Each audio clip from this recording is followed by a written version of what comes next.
오늘 본문의 다윗이 바로 이런 상황입니다. 자, 나는 왕과 이스라엘에게 충성한 것밖에 없는데, 하나님을 충성스럽게 섬겨온 것밖에 없는데, 왕은 나를 아버지 집에도 못 들어가게 해서 골리앗을 이긴 이후에 아버지 집에 못 들어가게 하고 나를 이 왕궁으로 데리고 왔으면서 자꾸 나를 보면 창을 던져서 죽이려고 하고, 틈만 나면은 내 생명을 취하려고 하는, 말 안 하고 쳐다보기만 해도 나를 미워하는 게 피부로 느껴지는 이 상황, 스트레스가 엄청난 상황입니다. 자, 우리 사무엘상 21장 10절 같이 한번 읽어봅시다. 이 PPT 좀 넘겨주세요. 자, 21장 10절 같이 읽겠습니다. 시작. 그날에 다윗이 사울을 두려워하여 일어나 도망하여 가드 왕 아기스에게로 가니. 자, 이 스트레스, 이 내 생명의 위협을 느끼는 이 상황을 좀 벗어나고자 다윗이 결정을 하는데, 어떤 결정을 하느냐? 도망해서 가드라는 지역의 아기스라는 왕한테 갑니다. 자, 그런데 여기서 그 가드가 어떤 곳이냐면 이 골리앗의 고향입니다. 그 블레셋 5성읍 중에 아까 그 공기지를 말했었죠. 블레셋의 그 탑 5 안에 드는 도시 중에 하나가 가드인데, 자, 이 당시 가드는 이스라엘 백성에게 어떤 곳이었냐면 이 원수 같은, 좀 심하게 표현하면 마귀 같은 동네가 바로 이 가드라는 지역입니다. 자, 이 다윗이 보통 이 가드로 도망칠 때 말고 다른 일을 할 때마다 그 전에 무슨 행동을 했냐면 에봇을 갖고 오든지 아니면 하나님께 기도하든지 해서 하나님의 결정을 기다렸던 사람인데, 지금 제가 이 본문을 아무리 몇 번을 봐도 다윗이 하나님께 물어보는 장면이 전혀 나오지 않습니다. 왜냐하면 지금 우리가 가끔 그러면 안 되겠지만 일탈하고 싶은 마음이 들 그 직전의 상황, 분간하지 못하는 그 정도의 어려움이 있었던 것 같습니다. 이 다윗의 신앙이 굉장히 침체되었던 것 같습니다. 자, 이 다윗이 지금 하나님의 백성으로서 뭔가 이겨내는 것이 아니라 상황이 너무 힘들어서 지금 전혀 하나님의 뜻과는 맞지 않는 가드로 도망친 상황. 그때 어떤 일이 벌어지는지 우리 21절도 한번 같이 읽어봅시다. 21절 같이 읽겠습니다. 시작. 아기스의 신하들이 아기스에게 말하되 이는 그 땅의 왕 다윗이 아니니까 무리가 춤추며 이 사람의 일을 노래하여 이르되 사울이 죽인 자는 천천히요 다윗은 만만이로다 하지 아니하였나이까 한지라. 아멘. 아마도 지금 다윗은 이 가드로 간 이유가 골리앗을 이긴 지 3년 4년이 지난 시점입니다. 자, 이 시간이 지났기 때문에 아마도 자신을 잊었으리라고 생각을 하고 이 가드로 간 것 같은데, 여기 이 21절의 내용을 보니까 아기스의 신하들이 이 다윗이라는 사람을 분명하게 알고 있습니다.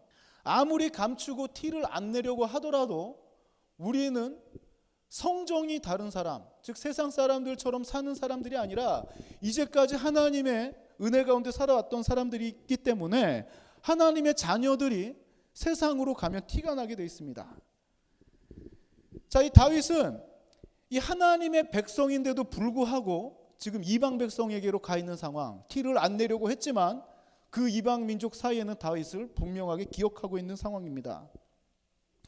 자, 이때 다윗은 이 속에서 살아남기 위해서 어떤 결정을 하는지 우리 21장 13절 부분 같이 한번 읽어봅시다. 시작.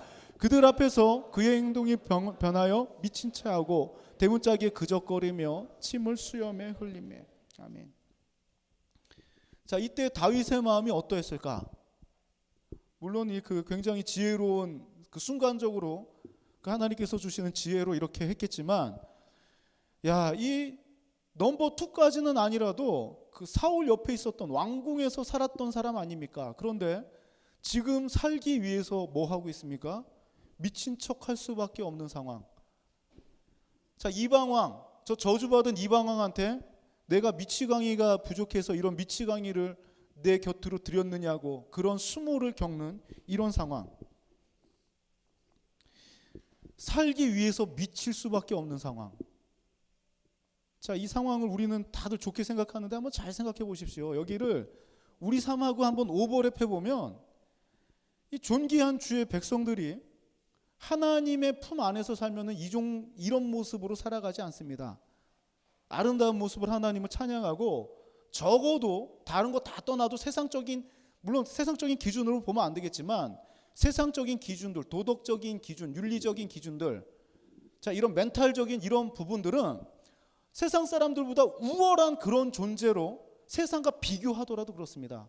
영적인 거 빼고 세상적인 것만 따졌을 때 하나님의 백성들이 이런 모습으로 살아가야 되는데 이것을 놓치고 세상으로 가니까 어떻습니까? 이 미칠 수밖에 없는 상황, 미치광이 취급을 당하는 상황으로 전락하게 된다는 것입니다. 자, 이때 지은 다윗의 시가 있습니다. 시편 34편인데 저희 다음 페이지 넘겨주세요. 자, 우리 그 표제부터 한번 파란색 글씨부터 한번 같이 읽어봅시다. 시작. 다윗이 아비멜렉 앞에서 미친 채 하다가 쫓겨나서 지은 시. 내가 여호와를 항상 송축하며 내 입술로 항상 주를 찬양하리이다. 아멘. 자, 지금 다윗의 마음, 이렇게까지 살아야 되나? 이렇게까지 수치스럽게 수모를 겪으면서 살아야 되나?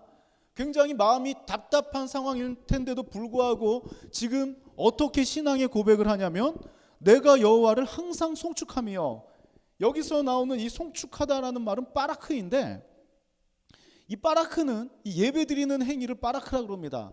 내가 항상 여호와를 예배하며 내 입술로 주를 찬양합니다.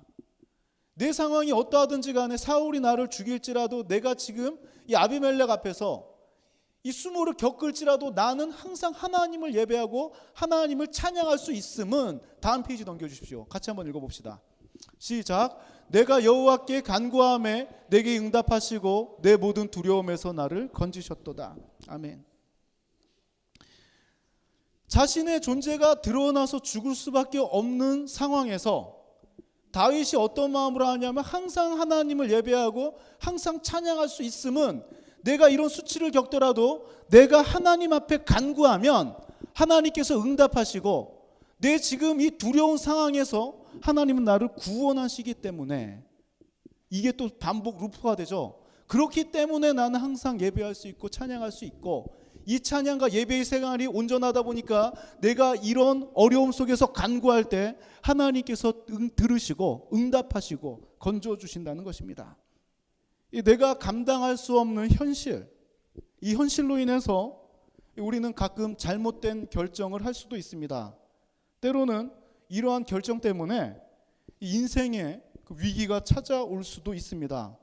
그러나 여기서 분명한 것은 항상 하나님을 예배하는 사람, 하나님을 항상 찬양하는 사람, 그 삶 가운데 하나님과 기도로 교제하는 사람은 하나님의 구원의 손길이 임한다는 것입니다.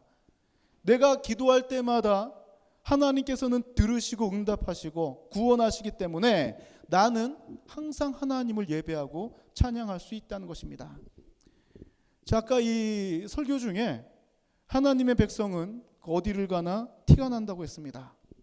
왜냐하면 내가 티를 내는 걸 감추고 싶더라도 나는 감추고 싶지만 하나님께서는 우리를 포기하지 않으시고 붙들고 계시기 때문입니다. 그 하나님의 붙드심이 반드시 내 삶 가운데 나타나기 때문에 우리는 어디를 가나 티가 날 수밖에 없다는 것입니다. 한 주간 하나님의 인도하심 가운데 예배와 찬양이 끊이지 않는 우리 청년들의 삶이 되길 원합니다.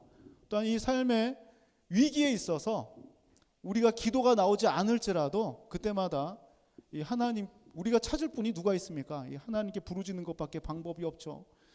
자, 답답하고 이 앞이 보이지 않을지라도 항상 하나님을 예배하고 항상 찬양하고 순간순간마다 하나님께 기도했던 다윗과도 같이 여러분들의 삶을 통해서 하나님의 능력이 한 주간 충만하길 원합니다. 우리 함께 기도하겠습니다.